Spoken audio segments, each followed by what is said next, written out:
मित्रांनो, आपण बनवणार आज शेवभाजी. बघा, टोमॅटो, कांदा, हिरवी मिरची, लसूण, जिरं आणि अद्रक हे घेतले कापून, आणि सांबार आणि शेव. बघा आता झणझणीत. त्याच्यावरती ठेवली कढई,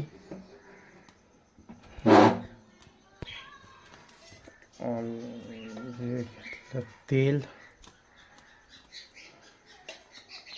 तुम्हाला जेवढं लागते तेवढं टाकायचं. आता येऊ द्यायचं गरम. मस्त झणझणीत शेवभाजी.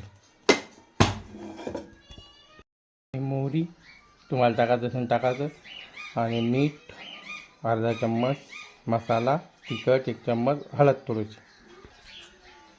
मग टाकायचा कांदा लसूणचा सर्व पेस्ट त्याच्यामध्ये. मग मस्त लाल होईपर्यंत होऊ द्यायचं. हे झालंय मस्त आता लाल. मग थोडा त्याच्यामध्ये तिखट मीठ याला होऊ द्या थोडा वेळ. एक गिल्लास पाणी टाकलं. तुम्हाला जेवढा पाहिजे तेवढा घ्यायचा. खाता खाता खाता खाता रसायला उकळी येऊ द्यायची.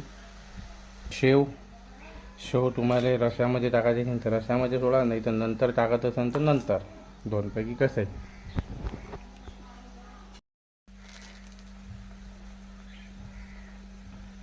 मस्त थोडा वेळ होऊ द्यायचं. मग गॅस बंद. शेवभाजी खमंगपैकी तयार.